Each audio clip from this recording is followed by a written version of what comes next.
অসমত এতিয়া part time CMৰ শাসন চলিছে। He is a part time chief minister. Part time chief মিনিষ্টাৰে অসমত ফুল টাইম দিব নোৱাৰে। অসমৰ লুণ্ঠনৰ ধন ব্যৱহাৰ হৈছে ঝাৰখণ্ডৰ নিৰ্বাচনত। অসমৰ মান সন্মান দেশত লাঘৱ কৰিছে মুখ্যমন্ত্ৰীয়ে। মুখ্যমন্ত্ৰীৰ বিৰুদ্ধে বুধবাৰে কেইবাটাও গুৰুতৰ অভিযোগ উত্থাপন কৰিলে প্ৰদেশ কংগ্ৰেছৰ সভাপতি ভূপেন বৰাই। ভাৰত মাতা কি অসমতকৈ বিজেপিৰ কামত মুখ্যমন্ত্ৰীয়ে আন ৰাজ্যত অধিক সময় ব্যয় কৰিছে বুলি কৈ ভূপেন বৰাই তেওঁক অভিহিত কৰিলে পাৰ্ট টাইম CM বুলি। বৰাৰ অভিযোগ, অসমৰ পৰা সিন্ডিকেটৰ ধন নি মুখ্যমন্ত্ৰীয়ে বিজেপিৰ বাবে ঝাৰখণ্ডৰ নিৰ্বাচনত ব্যৱহাৰ কৰিছে। বিজেপিৰ কেন্দ্ৰীয় নেতৃত্বই মোষ্ট কম্পিটেণ্ট হৰ্চ ট্ৰেডাৰজনক এতিয়া ঝাৰখণ্ডত ব্যৱহাৰ কৰি ইতিমধ্যে ঝাৰখণ্ডৰ প্ৰাক্তন মুখ্যমন্ত্ৰী চাম্পাই সোৰেনক বিজেপি দলত যোগদান কৰাইছে, তেওঁৰ লগৰসকলক যোগদান কৰাইছে। আৰু এই গোটেই প্ৰক্ৰিয়াটোত যি ধৰণৰ ধনসৱস্ত ৰাজনীতিটো জড়িত আছে, এই ধনখিনিৰ আহৰণৰ উৎস হৈছে অসমৰ চিণ্ডিকেট ব্যৱস্থাটো। বৰাৰ লগতে অভিযোগ, বিভিন্ন ধৰণে আন ৰাজ্যত দলৰ কামৰ বাবে অসমত লুণ্ঠন চলাইছে মুখ্যমন্ত্ৰীয়ে।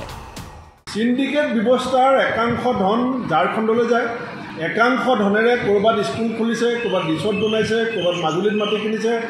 আৰু কেন্দ্ৰীয় বিজেপি নেতৃত্ব চকু মুদি পেলাই বহি থাকে কেলে?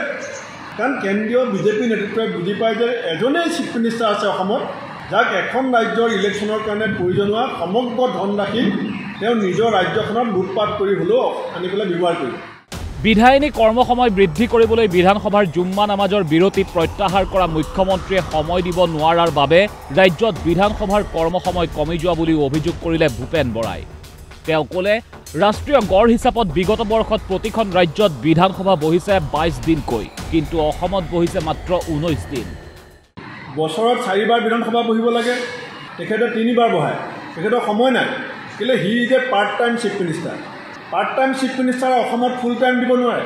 অসমৰ সময় তেওঁ কেন্দ্ৰীয় নেতৃত্বক তৈলমৰ্দন কৰিবলৈ বিজেপি দলৰ দায়িত্ব লৈ পেলাই ঝাৰখণ্ডত গৈ বহি থাকিবলগীয়া হৈছে।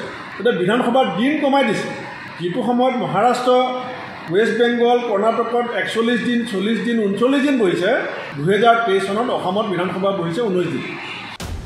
ভূপেন বৰাৰ অভিযোগ, মুখ্যমন্ত্ৰীয়ে তেওঁৰ কৰ্মকাণ্ডৰে ৰাজ্যৰ বাহিৰত অসমৰ মান অৱনমিত কৰিছে। যিখন আসনত গোপীনাথ বৰদলৈ ডাঙৰীয়া বহিছিলে, যাক ভাৰতৰত্ন বুলি আমি কওঁ, সেই গোপীনাথ বৰদলৈ ডাঙৰীয়া ভাৰতৰত্ন বহা চকীখনত বহা মানুহজন পাৰ্ট টাইম চিফ মিনিষ্টাৰলৈ পৰ্যবেক্ষিত হৈ এজন বেপাৰীৰ ৰূপত, ৰাজনৈতিক বেপাৰীৰ ৰূপত দেশৰ মানুহৰ সম্পৰ্কত পৰিচিত হোৱাটো অসমৰ দৰে এখন উচ্চ শিক্ষিত সাংস্কৃতিবান ৰাজ্যৰ কাৰণে মই ভাবোঁ যে ডাঙৰ অভিশাপ।